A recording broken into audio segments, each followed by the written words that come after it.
Good morning, good afternoon, good evening. Welcome to Faith, Lies, and Confusion. I am Godless Reggie, and this is NJ. How are you today, NJ? I am fabulous. Thank you for asking. Everything is wonderful over here. Absolutely, positively wonderful. Though a bit warmer than I would like. There's no breeze coming in the windows today. No breezes. It's been rainy here it seems like it's rained every day for like a month. The last few days it's been in the 60s, so it's been, kind of cool, comfortable. I wish it would stop raining so much, but I'm gonna hold off on that because I know that the heat is coming and we got 100% humidity here, so I'm not gonna ask for that right now.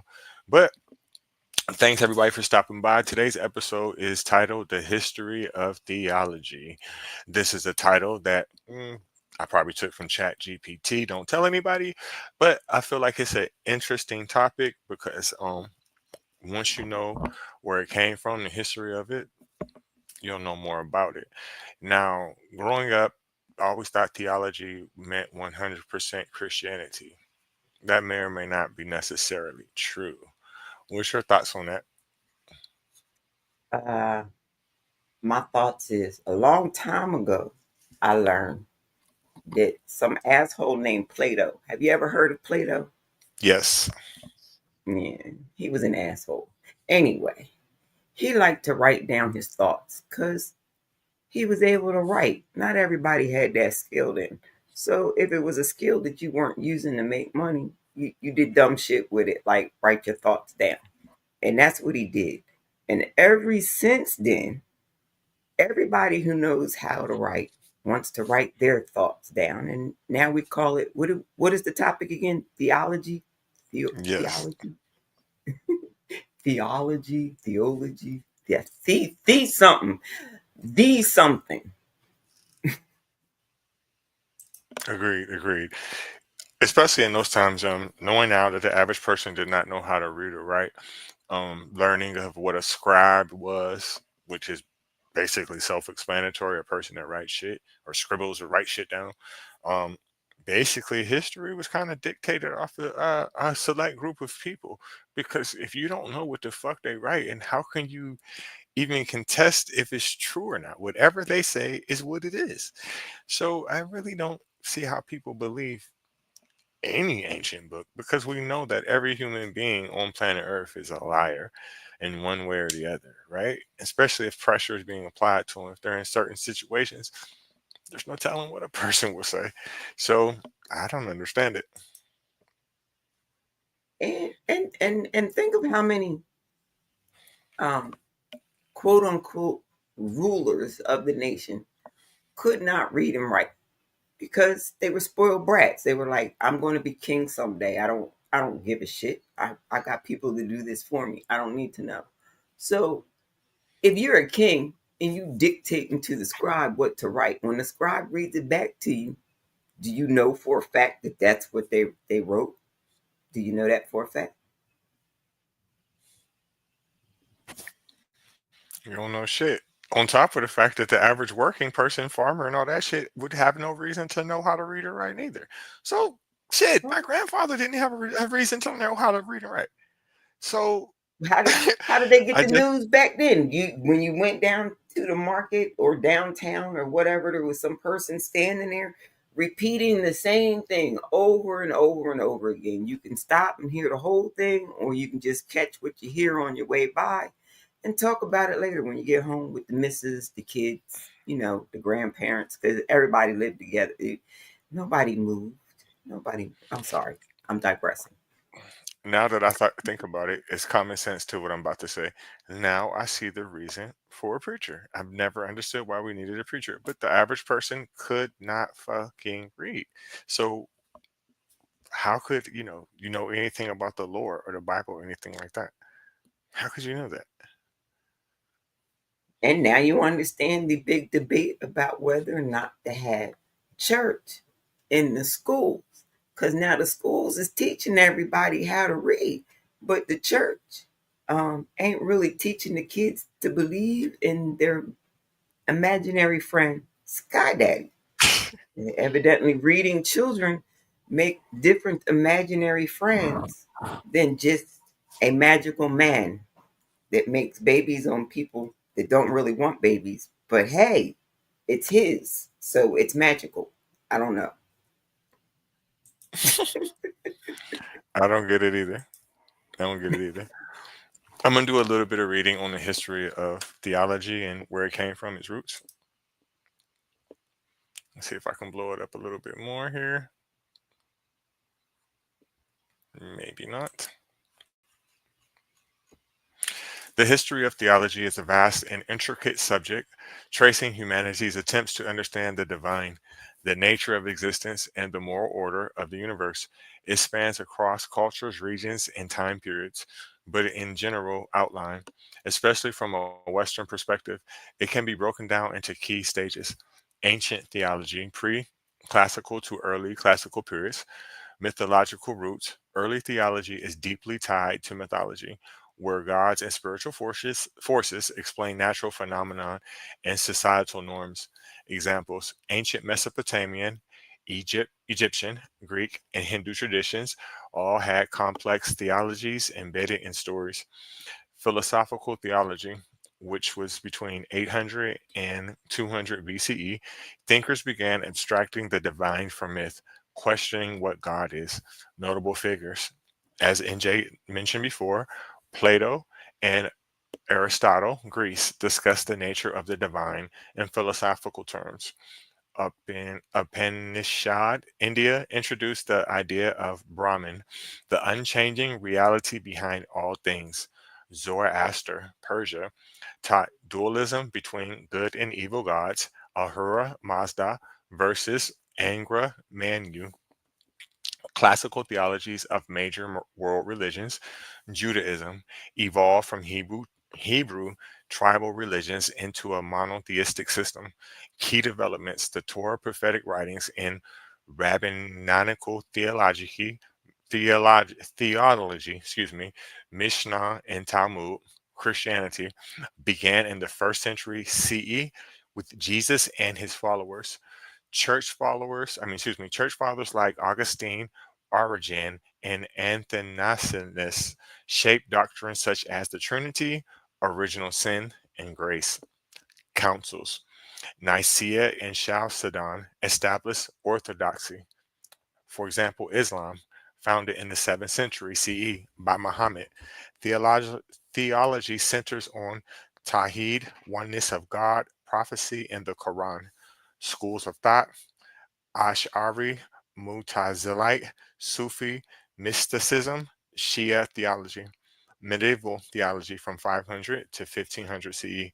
Christian scholasticism, the fusion of Greek philosophy, especially Aristotle, with Christian doctrine, Major figures: Thomas Aquinas, Summa Theology, argued faith and reason are compatible. Anselm, ontological argument for God's existence.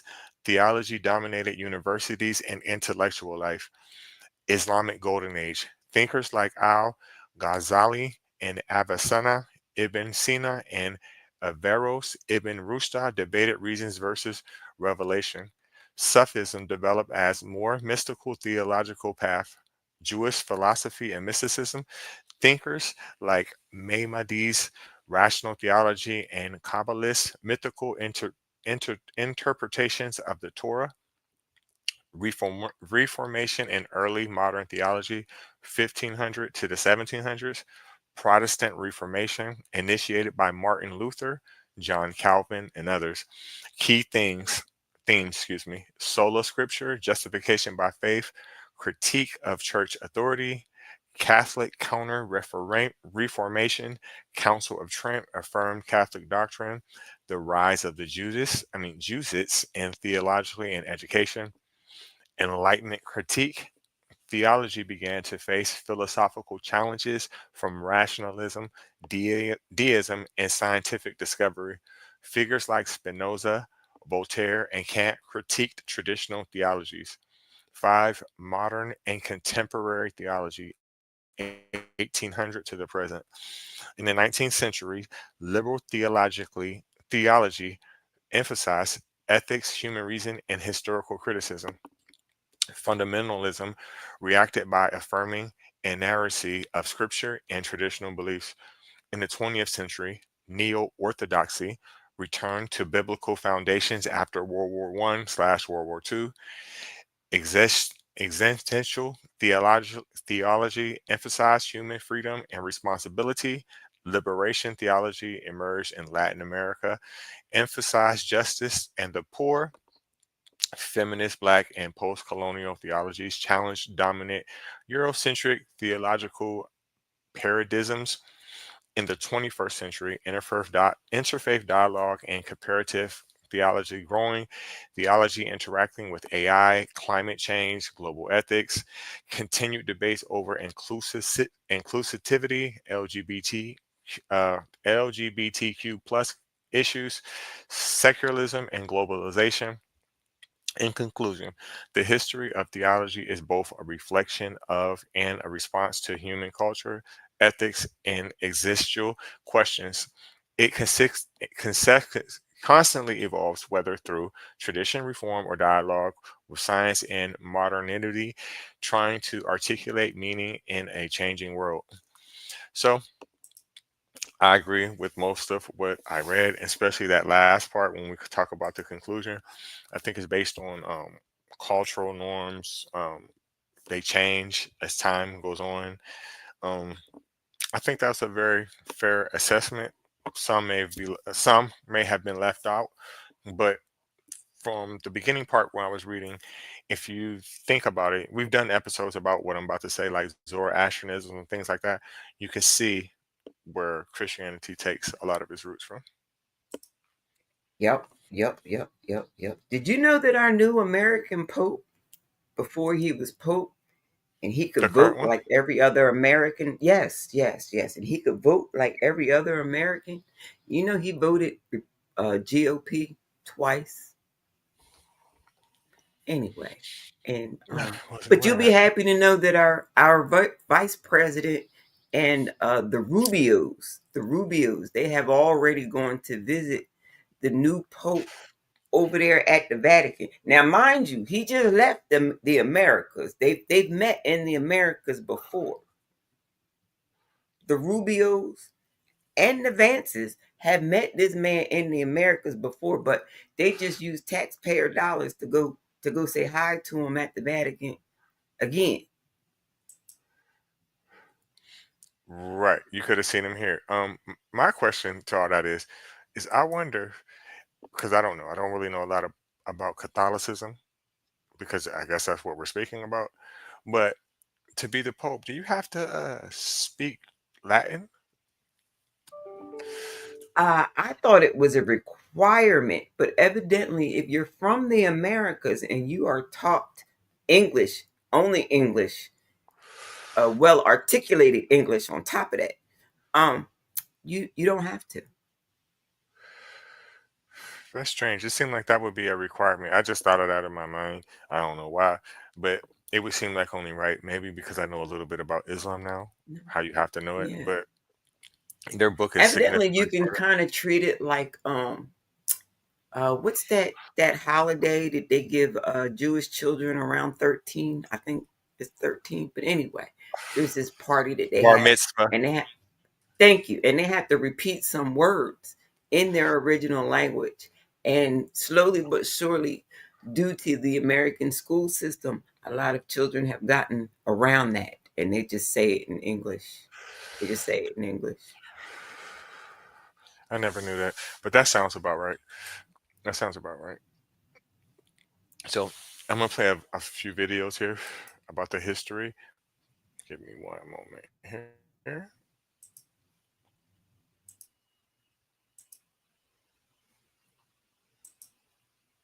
Now I don't know what point of view this is coming from. I'm just gonna play it.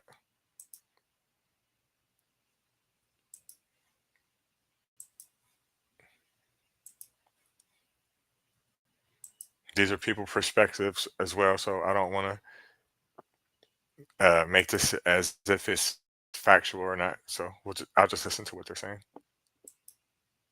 The history of how theology has been done. I wonder if you could walk us through some of that for our listeners and viewers. How, you mentioned historical criticism. We talk about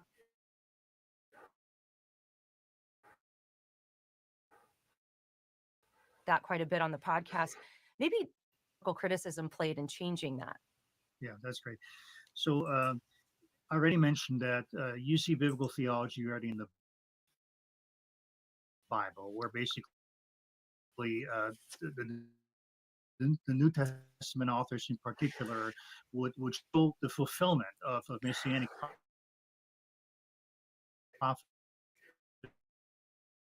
prophecy in Jesus. Think of the Gospel of Matthew, for example, or I would even trace it back further.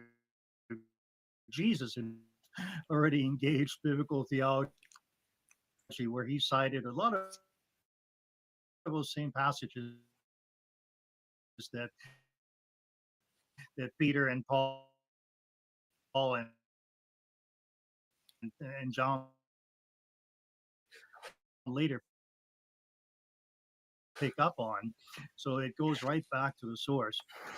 Then mystical approach, if you will, and got away from, what the Reform rediscovered, which is more a historical grammatical approach to interpretation, where you essentially just look at the words of Scripture, just I'm gonna pause it right there for a second, and I'm just gonna mention the fact that what he's doing right now is what I like to call word salad. He's just saying a bunch of nothing. He's speaking from a Christian point of view, which is not 100% historically accurate.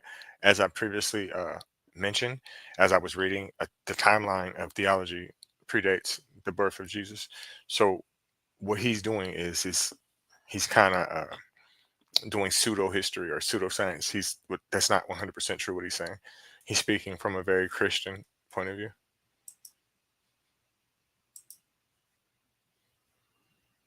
Very Christian, very colonized, very so Christian and colonization should be like synonymous. They should be interchanged every once in a blue moon so everybody understands it's the same person. Exactly. I had the same debate last night uh, on a mutuals live on TikTok, and the guy I was speaking with was from Sierra Leone. He was saying that he wanted to separate. He said you have to separate spirituality, religion, and colonization. I said in your case, you can't do that because they're synonymous. You can't have one without the other. And this is after he already admitted that the white man, as he called it, these are his words, not mine, brought the religion to him. I said that doesn't make sense. You can't. You don't know it otherwise. Then he tried to say, well, should a Chinese man worship a god that's not Chinese? No. If I was Chinese, I wouldn't worship a black god or a white god. If I'm black, I'm I not going to sure worship wouldn't either. nothing unless it looks like me. I feel, if I was white, I wouldn't worship a black god. That's why when they be like, oh, Jesus was a man of color. Jesus was black.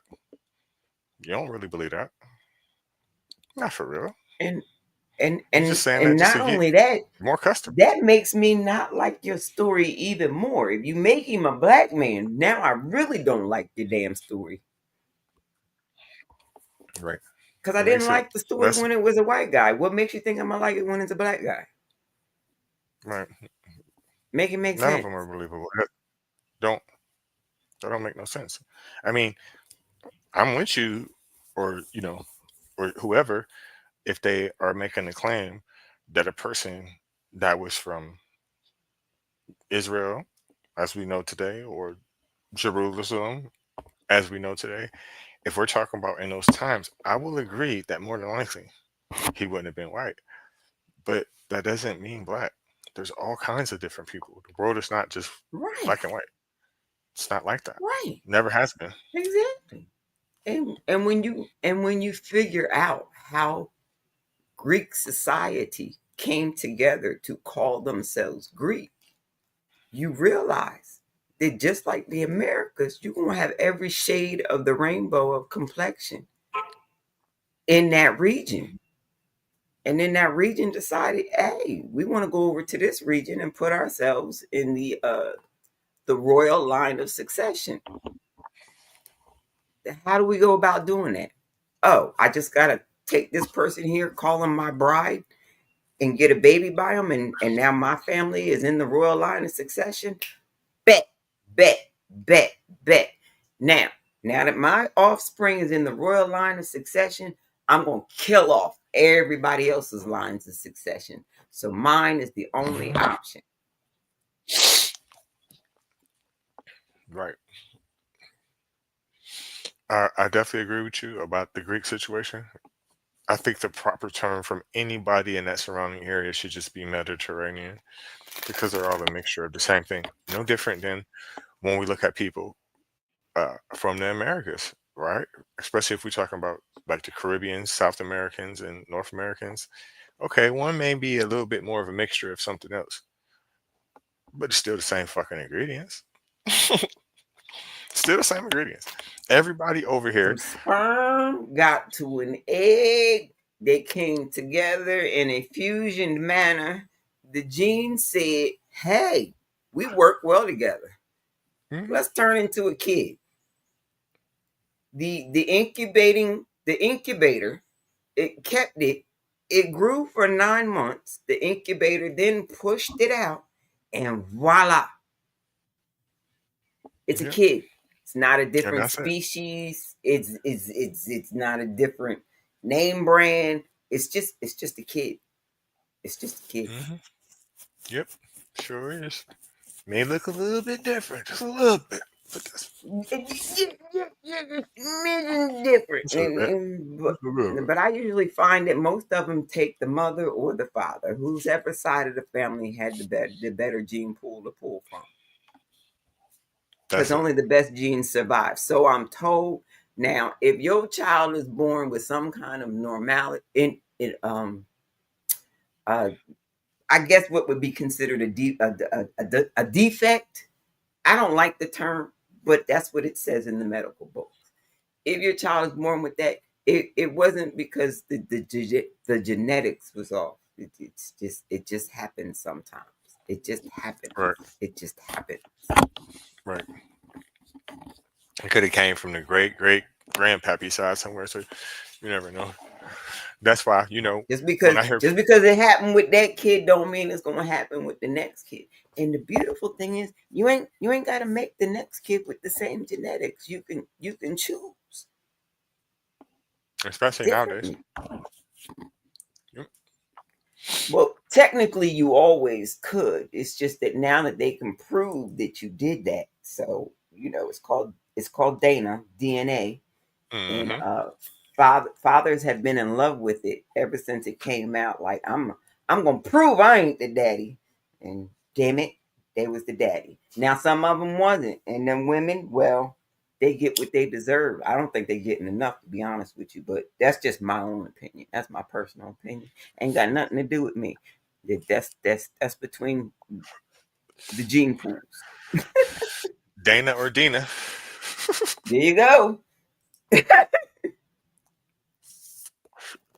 I'm gonna let him finish his statement about his definition of Christian history and theology. Let's see where Good, this because goes. I heard the broccoli banging downstairs. Hold up. So I'm a listen. I'm listening still.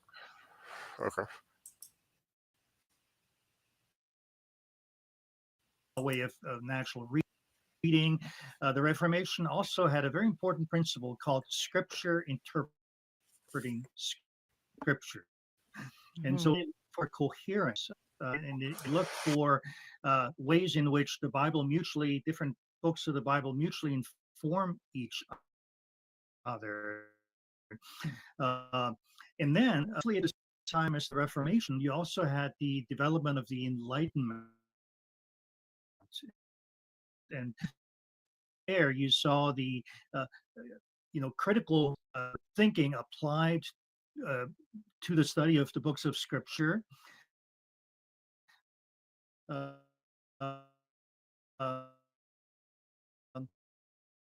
you had people where in scripture we actually have a word from God. Obviously shifts the authority and the responsibility away from God's word to the interpreter and predictor, and historical critical method emerged. And that was a method that was essentially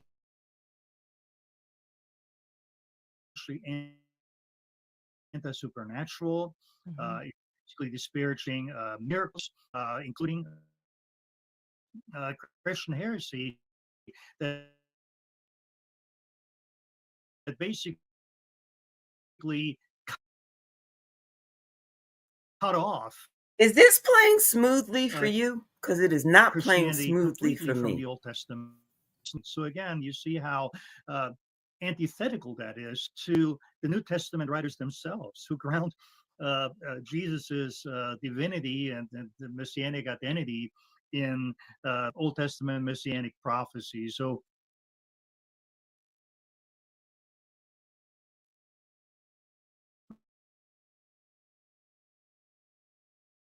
in our case, then biblical theology. Want to pause it again, right? So at this point, he's basically lying.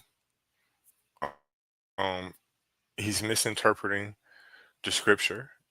One telltale sign that the Old Testament does not correlate with the New Testament is the simple fact that they're written in different languages. You cannot get a person from the Jewish faith to tell you what he just said. So, in a way, what that is doing is a group of people appropriating something that don't belong to them. The first five books, as they call it, right? Adding something to it, and then going back and telling them that they're wrong. I really don't see how a person could even take what he's saying credible. Um, I'm not even going to let Ooh, him finish telling this bullshit lie that he's saying because thank I you. don't like when people spread misinformation. It's irritating. Thank you. Thank you. Thank you. Thank you. Thank you. Greatly appreciate it. Cause what the fuck? Yeah, none of that is true. The whole story is a fabrication. And every time that story has been copied into a new language, it has been copied incorrectly.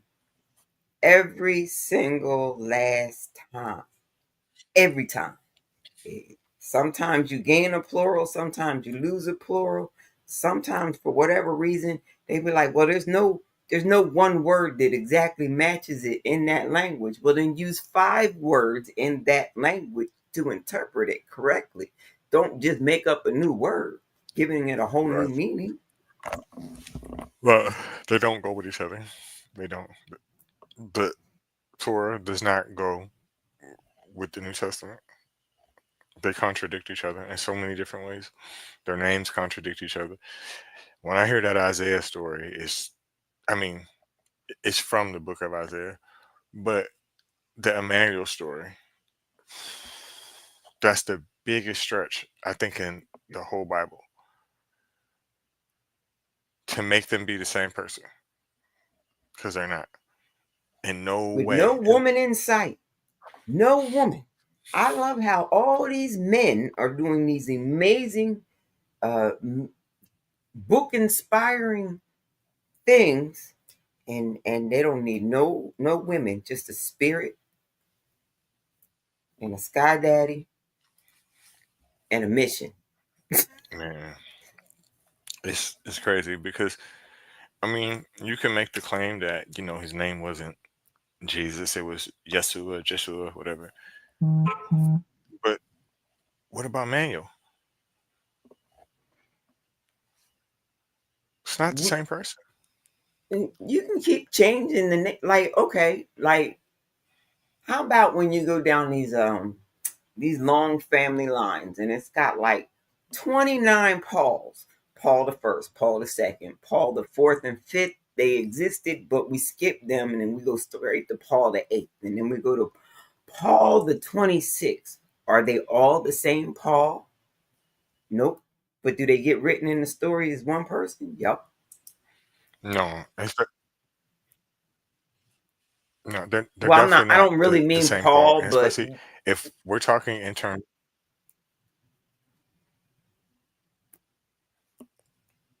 I mean, like if we're talking about like the kings and queens, no, and if we're talking about the popes, no, heck no. That's that. man, I don't even get the methodology in that. you wanna piss somebody off who's talking about popes? Try to bring up what did they end up trying to say the name was Pope Joan? That was not the name that they used as Pope, but there's a story written about Pope Joan. The church and the theologists and everybody will tell you the person never existed. It didn't happen. Yada yada yada. But I find it so much more believable than the crap that is spoken about the person who was Pope at that time. Yeah, none of the popes' names are real. Not none of them that I've actually done any. I mean, not even really like research, but just looked over. Once you look at their name, it's like, okay, well, that's not their real name. They just decided this because they felt like that. The the kings and the queens, yes and no. Definitely stronger on the no side, but as of recent, yes, they're their real names. Like, okay, so the king now, that's his real name. You know what I'm saying? But it is very convenient that there was other kings named that as well. But that's his name. You I know. got I really got bored with the numbering of humans when I found out that there were 7 Cleopatras, and I was like, so which is the Cleopatra that is the lie told by Elizabeth Taylor? And they were like, oh, that Cleopatra. Well, that particular one didn't even exist at all. Not really. It was just something made up by the Romans. It was completely made up and fabricated. Huh? What? The Romans made up a story about them conquering Egypt through a queen that didn't exist. Say it isn't so. Well, I've heard so many different stories about that, and one I actually kind of heard from the source. And to say this, the source is a little, this is a stretch, but he's Egyptian. This one guy I knew, Okay. uh, Hmm. that he was from Egypt. He was a college Hmm. student. And Hmm. I used to, I don't know what happened to him and his twin brother. They're not around anymore. But that conversation came up, and what he said was because he was the type, there's two kinds of Egyptians nowadays, Hmm. right? You have the very lighter skinned ones, and you have the normal average African looking ones, and he was the normal average African looking one. Basically, in his country, he would have been the dark skinned ones, right? And what he said was is that she was a light skinned Egyptian, but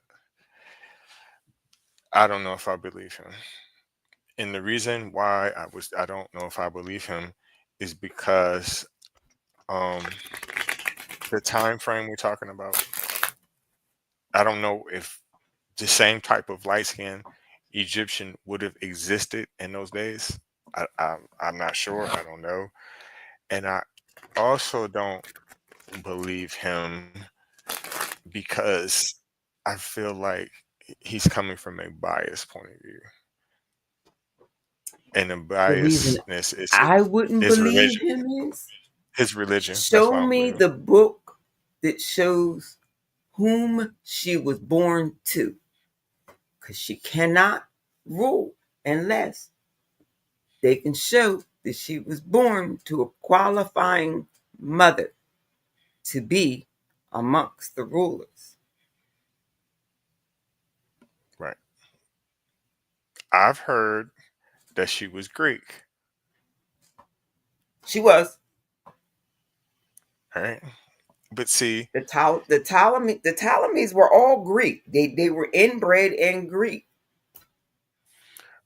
right, but it makes more sense now, right now, that I understand now that a lot of the Romans would have spoken Greek in those times. But see, a lot of people don't get that. And until you get that, it's going to be big gaps in all of the stories. It's going to be like, you ain't going to get it. It is a hard thing to grasp. It's hard to grasp that because we're talking literally about two groups of people, but talking about the same people at the same time. So, mhm. And that's why they made up the story about her going out amongst the people and spending those years before those formidable years while Caesar and her brother were supposedly making plans to take over her rule or whatever. They made up that story where she supposedly traveled back up the Nile, which is really down the Nile. When you look at the map the way it is now, it's down the Nile. But if you live in Egypt, it's up the Nile. So she went up the Nile to travel, and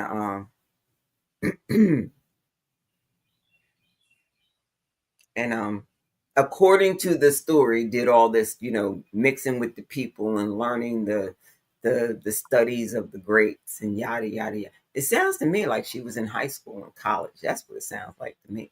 Like they just told the story of her going away to school. That's what it sounded like to me. But it's a made up story, so it don't really matter. Right. I don't know if she was a real person anyway. She was I not. don't know. I stand 10 toes down on that. She was not real. She is a fictional character. Right. I've never really dug into it except for me asking him that question, because that's always been the question. But from my understanding, Egyptians are famous for uh, keeping bodies together, right? I mean, that's not the right terminology. What am I trying to say? The right word. The mummies, the Yes, burial they're great. sites, the Yes, they're the great the for great, mummifications. Yes. yeah, the Valley of the Kings that has been, oh my God, they didn't pick the Valley of the Kings clean. Ain't nothing left over there. Right. So my thing is, the reason why I brought that up is because with them it would seem like it not maybe easy, but easier to find where this person would be buried at. Because if we're still talking about her in 2025, right? You would think if that person existed in those times, it would be rather easy to find her burial site, or she would have some type of great tomb, or be married to, I mean, excuse me, married, buried next to one of her men or something. I mean, I understand that, the White Washington came, and I know a lot of mummies got ate by some people, but you would think you would be able to find hers. Where is Caesar buried? Is Caesar buried anywhere? He not buried nowhere. Which one? Mark Antony. Which Oh, one? right. You know what? The one that was supposedly married to Cleopatra, or supposedly had a child with Cleopatra while he was married up there in his own country. Yeah, that Caesar. So, where is he buried? The one that was supposedly killed on the Ides of March by his closest senators all around him, each taking a stab at him. That Caesar. Oh, Where's he buried Julius. at? Yeah, Yeah, where I he don't know, buried at? because I know there's a difference Is he between. buried? I'm not sure. I have to look into that. I know there's a difference between pseudo Caesar and real Caesars.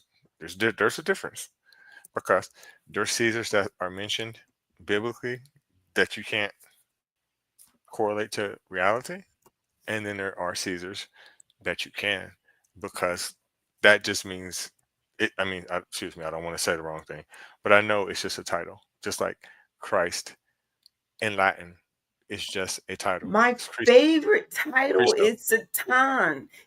I want That's a another one. job title, Satan. That's another one. I want to be the Satan. I want to stand on the left and ask questions of the right. You gonna let him do? Wait a minute. If I'm on the left, okay, ask you gonna let him get away with it? You gonna let him do that? You ain't got a problem with it? You know, this many people is gonna die if you let him do that. You okay with that? Y'all all right?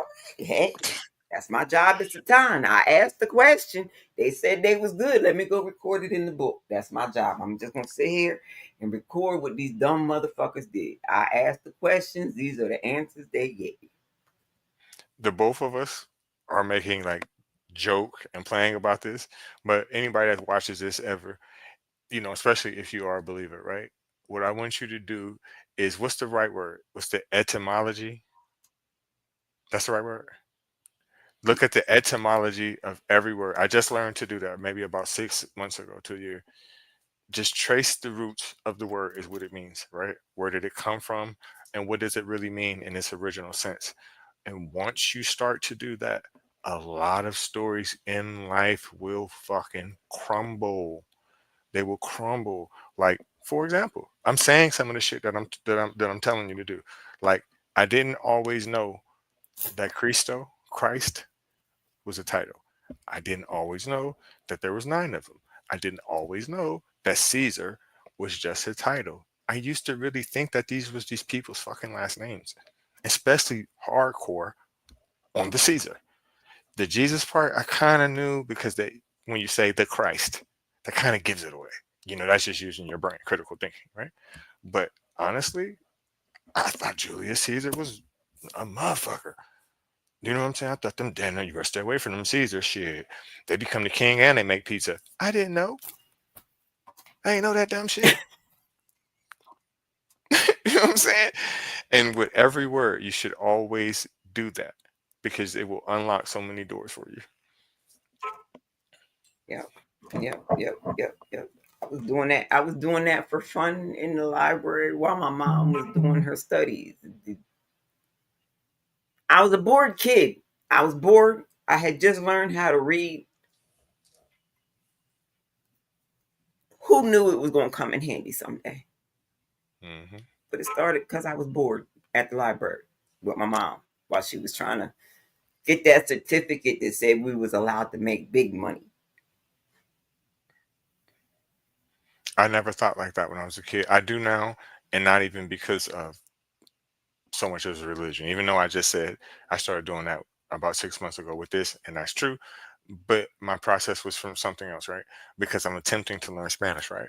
So what I'm trying to do when I'm learning it is to understand why you say certain things and what it means, because anybody can just say "como se llamas," but do you really know what it means? Right. I know that there's an O on the end. You're talking about boys. If there's A's on the end, you're talking about girls. Other than that, I really can't follow the conversation at all. It means what is your known name? Because say means What is no. my known name? Yes, say means no, like KNOW, always. So since I'm, learning that process as to why they say certain things, like, okay, instead of them saying, how old are you? They say, I have this many years on earth. That's the translation. That's what it means. Instead of them saying, how old are you? And when they I ask you, would how old rather are you? word it that way. I would rather word it that way than how old are you? It's like I'm not old. I'm not aging. What do you mean? Right. But when you look at it, it doesn't make sense because it says tienes años, which means has years. You know what I mean? But that's just my way of trying to learn to understand it as to why do you say certain things and why do you say this then, but it means other shit, right? And so with me having both of those same thought processes at the same time, I know shit is bullshit. You know what I'm saying? Just based off of the wording, I you know? took 3 years of Spanish. Never learned a word. I think I used to start my chat letters with que pasa. That was about the extent of my Spanish lessons for 3 years. That was it. That was all I learned. I'm terrible with languages. And I think I only do well with English because I was forced to. I had to communicate in some language. Pick one, communicate. Damn it. Well, another tool that I use when I'm trying to make myself learn it and understand it is I look at I look at it like, okay, so a lot of times their words are synonyms of the English word, or like, something like that. And it's just pronounced a little bit differently.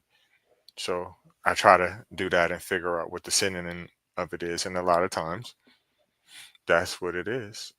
Instead of them saying they going somewhere, it's may voy. Okay. That's a voyage, right?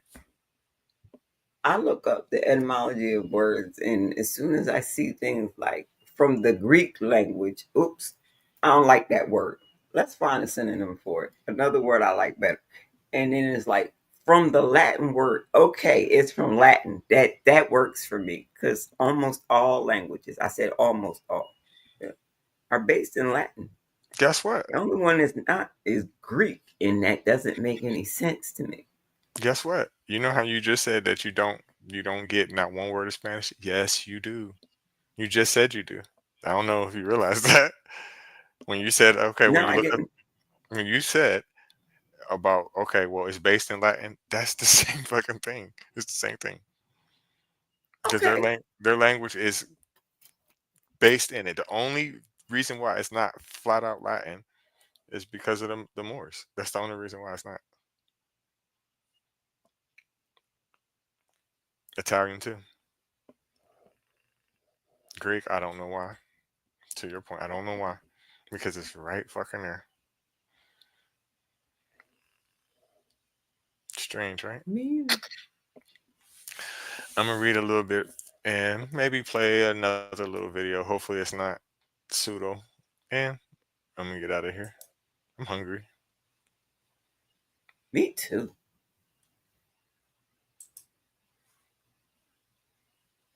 Now this is according to Wikipedia. Is it big enough on the screen?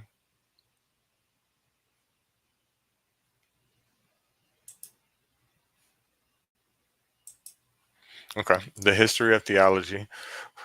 Terminology and connotations. Plato used the Greek word theologia with the meaning discourse of God around 380 BCE in Republic.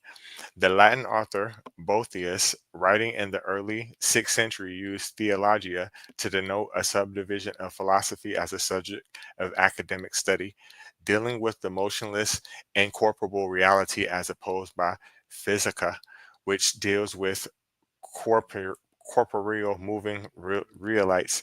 Boethius' definition influenced medieval Latin usage. It is in this last sense theology as an academic discipline involving the basis of rational study of Christian teaching that the term passed into English in the 14th century. From the 15th century onwards, it also became possible to use the word theology to refer to a study of religious ideas and teachings that are not specifically Christian, and the term natural theology, which denoted theology based on reasoning from natural facts independent of specifically Christian revelation. Theology can also now be used in a derived sense to mean a system of theoretical principles and in practical or rigid ideology. Theological development. Indian theology. The earliest theological reflections in Hinduism are found in the R.G. Beda, the oldest sacred text. Here, an abstract supreme being is acknowledged as self originating and the source of all phenomena. Vedic gods, including Indra, Varuna, and Vishnu, share common characteristics. They are said to have created the universe, set the sun in the sky, and popped apart heaven and the earth. These gods are susceptible to human praise, and their personifications vary.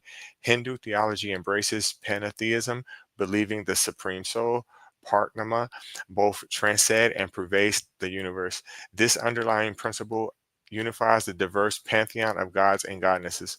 While Hinduism appears polytheistic due to its many deities, it is essential monotheistic, recognizing the unity of the divine. The Bhakti movement. The medieval period emphasized intense devotion, to a personal deity. Bhakti theologians like Brahmanaji and Madhva and Chaitanya advocated for loving surrender to God. Devotional texts such as the I can't pronounce that, but it's Bhagavad, Gita, and the Ramavana shaped theological thought by emphasizing devotion ethics and the pursuit of mushka, which is liberation. Shankara, the founder of Advaita, I can't pronounce this word either, but it's Advaita, Venta, impounded non-dualism by asserting that the individual soul is identical to the supreme soul, the Brahman. This physiological theology influenced Hindu thought, emphasizing self revelation and the illusory nature of the material world.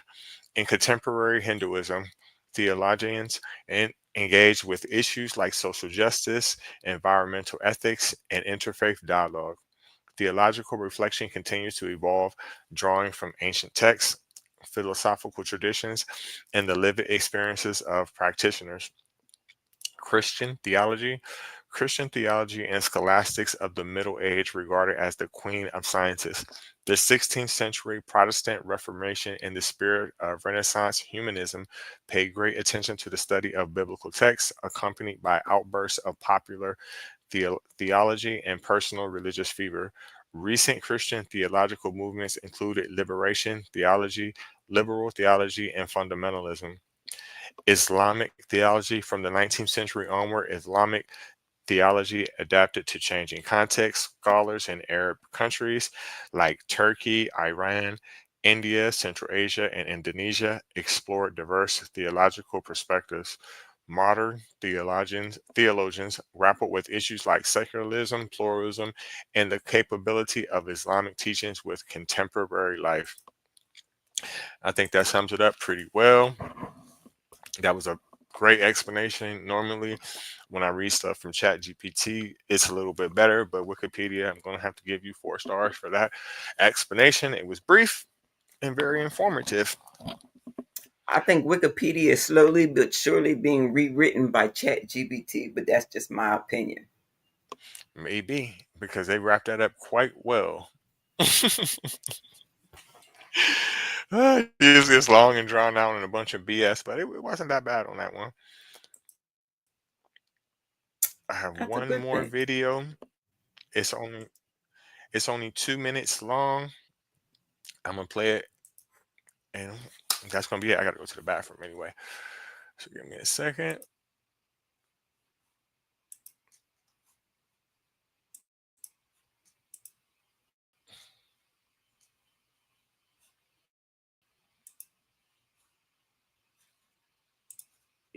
Development of categories that can be helpful, but sometimes not helpful.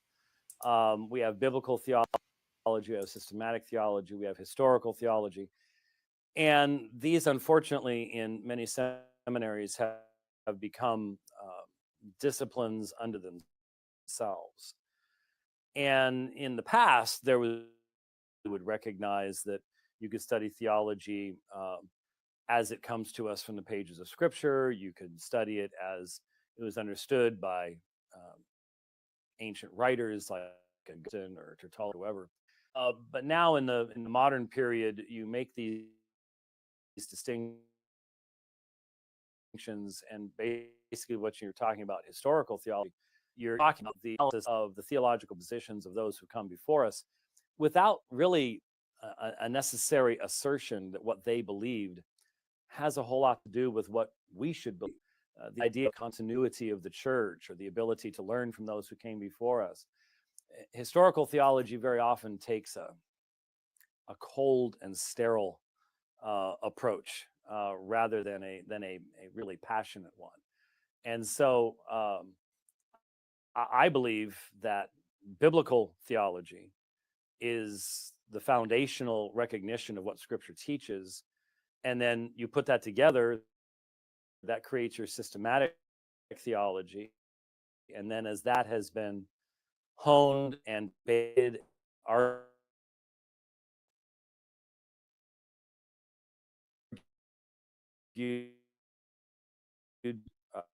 down the history, you can have and why they believed it. And then Chalcedon, and now the empire is involved, and there's the political aspects, and the history and the theology can be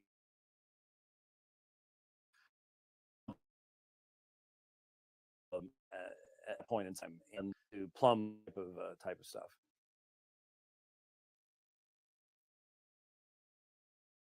I definitely agree with his last statement.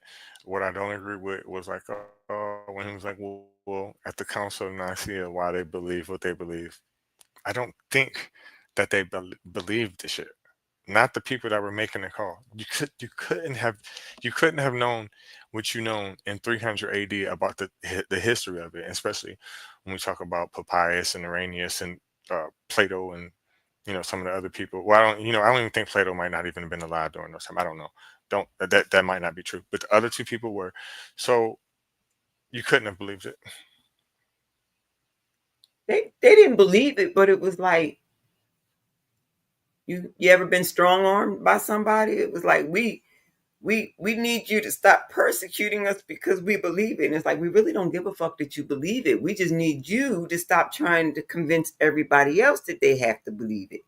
And they were like, no, the name of our God says that we have to get everybody to believe. And the guy's like, look, I tell you what. If you keep your bullshit to yourself, we'll keep our bullshit to ourselves. And you can make whatever claim you want. Okay, fine. We're all Christian. We believe in one God.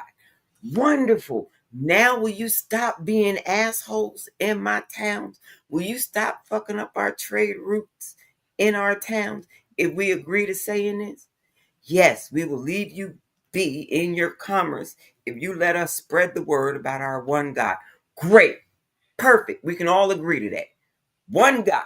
Hey, everybody, they want to convince you to believe in one God. I'm not saying you have to, but for the sake of business, can we just let them spew their shit? I'm not saying you got to believe them. Just so our trade routes stay open, just so we can keep on conducting business, let them believe what they want to believe. People was like, oh, you mean just let them be? Just let them fuck around, find out. Yes. Well, as long as they stay over there with their bullshit and don't come over here, they won't find out. And they said, what you mean we can't come over there with our bullshit? We can go wherever we want with our bullshit. Watch us. So they went over there, and then they found out. And the few that survived the finding out, they went running back to Constantine talking about, you said that we could do what we wanted. And I was like, that's not what I said.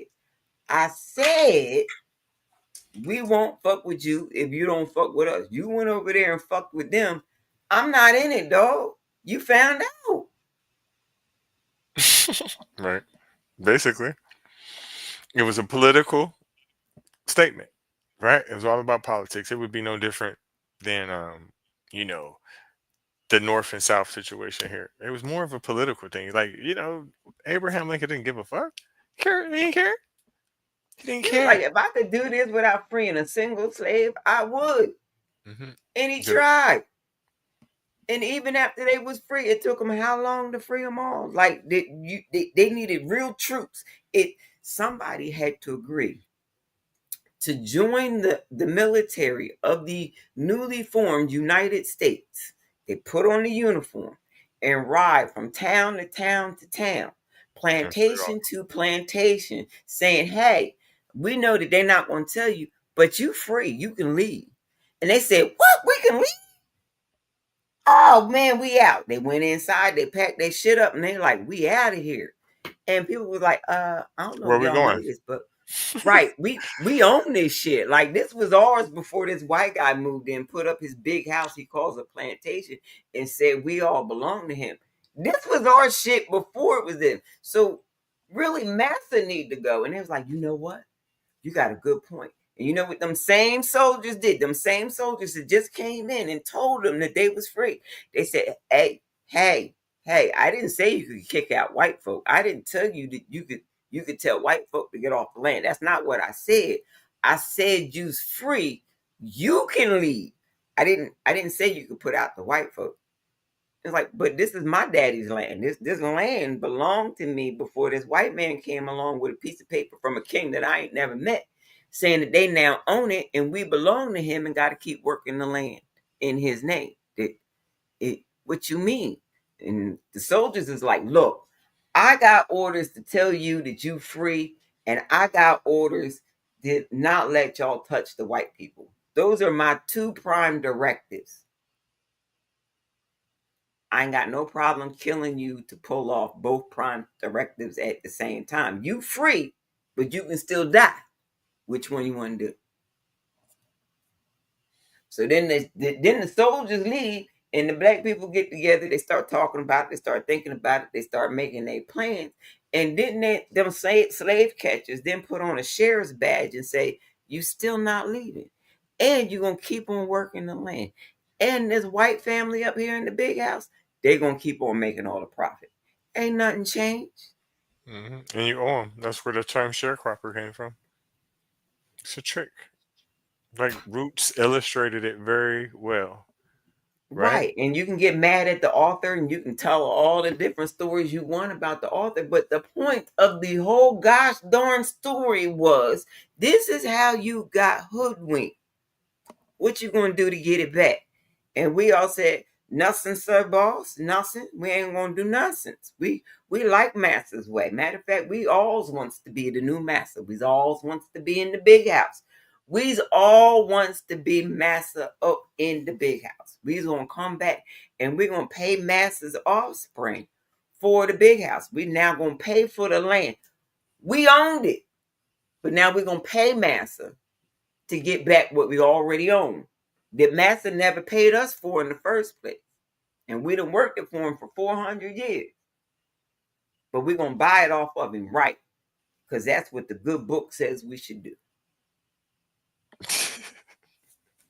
Basically. Okay, I iterated that correctly, right? Did I tell a lie in there somewhere? I mean, you just the only thing I would say that you didn't say is,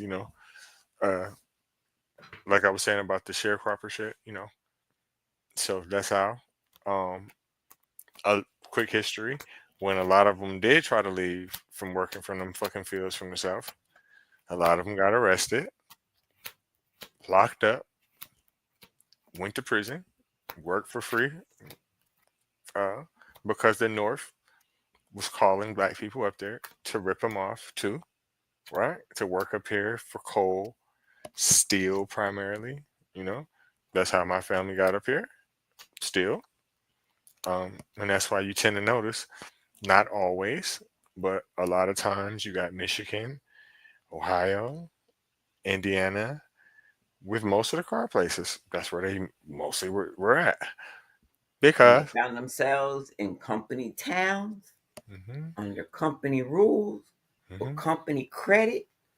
And when the towns got to be a little too affluent, and the kids was going off to colleges and coming back saying, "Mom, Dad, you ain't got to work for this company town no more. We got it like that now. Come on, we all going." And what happened? They shut them good jobs down. They was like, "Oh no, no, no, no, no! That was not part of the plan. Your kids were supposed to come back and give us their services for free and put their educations into our company town. Y'all wasn't supposed to leave. You wasn't supposed to educate your children to leave." And now Detroit is a ghost town. That's why Detroit was the shit No, back in the say day. it isn't so. And Say it that's isn't why I so. said Not a no. ghost town. Ghost. I mean, they're working on it now. It's getting better, but it's still big enough for 2.5 million people, and there's not even 800,000 there. So What it's was it? What, I forget. Where did they have that? There was a world fair that they had a few centuries back, and it was in this great, wonderful metropolis. It looked fantastic. They told you that They put it up in like mere weeks for this great World Fair. And they said after the World Fair, they imploded all of the buildings from this World Fair. They just imploded them. And they only left up this one little small section. I forget what town it was. I want to say it was St. Louis, but I might be lying. But anyway, the point is, that is also a lie. What had happened was, they came across it. They said, "This is fucking amazing, but it's empty." Yeah, it was empty. We left. We only used it for ceremonies. That's why it was empty. Dumb fucks. But anyway, I digress. All right. So my overall take on the history of theology, um, pretty much starts with Hinduism. Uh, and now we're here. I think it's important to know the beginning of it. I touched on it in the very early parts of this stream when I was reading from Chat GPT, right?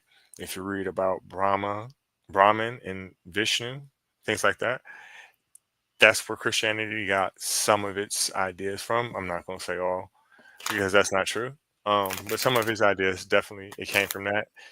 Chat GPT will tell you itself. Any source will tell you that as well, where it came from. Um, Now we're here. We started from the bottom. Now we're here. So I think it's We important to know these finally things. have research tools that do not require you to go to the library and do cross referencing with about Hmm. 20 different books. You can literally type the question in and it will cross reference everything that is digitally available. The problem is, unfortunately, because the story is since the story has so many holes in it, there are a lot of stories that have not made it to digital form.